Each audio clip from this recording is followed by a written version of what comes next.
काबुल पर कब्जा करने के बावजूद तालिबान की मुश्किलें कम नहीं हो रही हैं। बगदादी ब्रिगेड का खुरासान ग्रुप लगातार तालिबान को चैलेंज कर रहा है। काबुल के बाद अब कुंदूज की मस्जिद में आतंकी हमला किया गया है।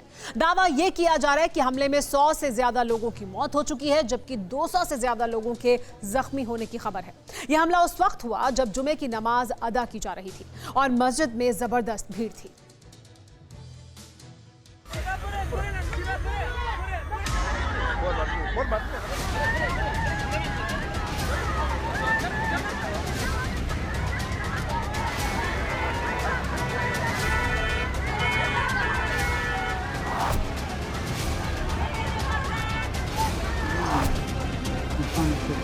खून से लथपथ लोग, चारों तरफ बिखरे शव, मकान का जर्रा जर्रा बिखरा हुआ है। ये लहूलुहान कुंदूज का जख्म है, जहां मस्जिद में विध्वंसक धमाका हुआ और बेजान जिस्मों का ढेर लग गया।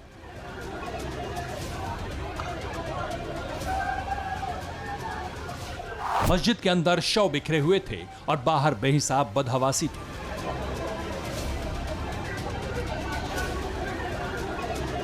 जिंदगी बचाने के लिए अफरा तफरी थी, दौड़ भाग हो रही थी, लोग चीख रहे थे।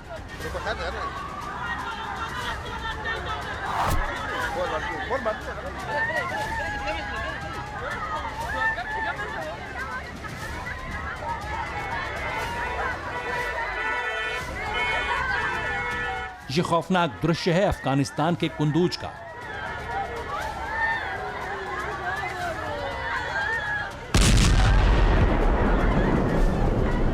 यह धमाका हुआ है शिया मस्जिद में। भरी दोपहरी में शिया सैयद आबाद मस्जिद में ब्लास्ट हुआ और उत्तरी कुंदूज का कोना कोना कांप गया।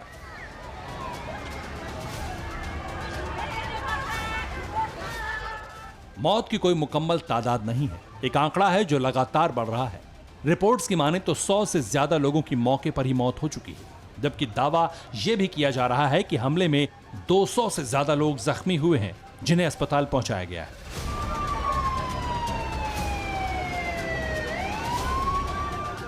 शिया मस्जिद में हुए इस भीषण आतंकी हमले की जिम्मेदारी अब तक किसी आतंकी संगठन ने नहीं ली है, लेकिन शक उसी आईएसआईएस के खुरासान ग्रुप पर है, जिसने अफगानिस्तान में कोहराम मचाने की कसम खाई है।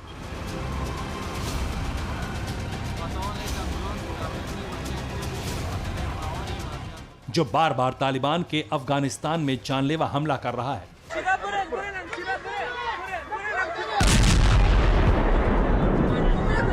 जिस वक्त यह धमाका हुआ उस वक्त जुमे की नमाज अता की जा रही थी। आबाद इलाके की सबसे बड़ी मस्जिद में जबरदस्त भीड़ थी। इसी दौरान अचानक धमाका हुआ और चारों तरफ शवों का ढेर लग गया। तालिबान प्रवक्ता जबीउल्लाह मुजाहिद ने कुंदूज की घटना को इंसानियत के खिलाफ हमला बताया है।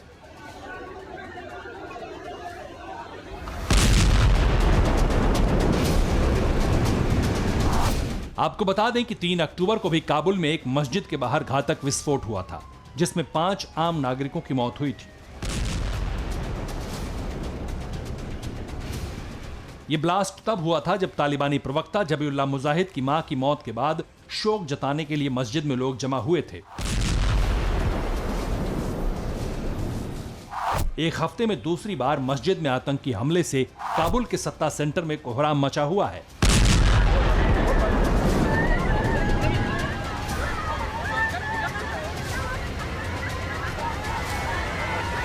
अफगानिस्तान में यह हमला ऐसे वक्त हुआ है जब तालिबान तब्दीली की सीढ़ी बनाकर नई उम्मीद देख रहा है। रूस का हाथ थामकर वैश्विक मंजूरी की आस कर रहा है और तालिबान इसमें कामयाब होता भी दिख रहा है। तालिबान के लिए रूस सॉफ्ट नीति अपना रहा है। रूस अब तालिबान को मॉस्को आने के लिए आमंत्रित कर रहा है। अफगानिस्तान के लिए रूसी राष्ट्रपति के विशेष दूत जमीर काबुलोव ने इसकी पुष्टि की है। एक सवाल के जवाब में पुतिन के दूत ने कहा कि रूस 20 अक्टूबर को मॉस्को में अफगानिस्तान पर अंतर्राष्ट्रीय वार्ता के लिए तालिबान को आमंत्रित करने जा रहा है। इससे पहले मार्च में मॉस्को में अफगानिस्तान मसले पर इंटरनेशनल कॉन्फ्रेंस बुलाई गई थी। इसमें रूस, अमेरिका, चीन और पाकिस्तान ने संयुक्त बयान जारी करते हुए अफगानिस्तान में सभी पक्षों को हिंसा रोकने और शांति समझौते पर पहुंचने की अपील की थी। लेकिन बंदूक के बूते काबुल के किले पर कब्जा करने वाले तालिबान को लेकर रूस की नीति बदल चुकी है। अफगानिस्तान की आर्थिक मदद करने के लिए भी रूस तैयार है। रूसी प्रशासन तालिबान के साथ बातचीत को लेकर भी सकारात्मक रवैया अपना रहा है। ऐसे में सवाल उठता है, तालिबान को लेकर रूस की नीति क्यों बदल रही है? रूस क्यों तालिबान को इतनी तवज्जो दे रहा है? अफगानिस्तान में रूस अब क्या फायदा देख रहा है? रिपोर्ट्स की माने तो रूस अफगानिस्तान में अमेरिकी सैनिकों की मौजूदगी खत्म होने के बाद अब इस इलाके में अपना प्रभाव बढ़ाने की कोशिश में है। रूस अब तालिबान के जरिए अमेरिका को साधने की फिराक में है। दूसरी तरफ तालिबान को लेकर अमेरिका का रुख आक्रामक है। अमेरिका की अदालत में हाजी नजीबुल्लाह उर्फ नजीबुल्लाह नेम पर आरोप तय हो गया है। नजीबुल्लाह पर 26 जून 2008 को अमेरिकी सेना के एक काफिले पर हमला करने का आरोप है। तालिबानी कमांडर नजीबुल्लाह पर 27 अक्टूबर 2008 को अमेरिकी सैन्य हेलीकॉप्टर्स को गिराने का आरोप है। नजीबुल्लाह को उम्र कैद तक की सजा हो सकती है। अफगानिस्तान के नागरिक नजीबुल्लाह को पिछले साल गिरफ्तार किया गया था और यूक्रेन से अमेरिका प्रत्यर्पित किया गया था। अमेरिका की सख्ती के बीच तालिबान आर्थिक संकट से जूझ रहा है। तालिबान ने दुनिया भर से मानवीय आधार पर मदद मांगी है। कतर की राजधानी दोहा में तालिबान के प्रवक्ता सुहेल शाहीन ने कई देशों के एम्बेसडर और प्रतिनिधियों के साथ बैठक की। आने वाली सर्दी को देखते हुए देश में मानवीय सहायता की जरूरत पर चर्चा की।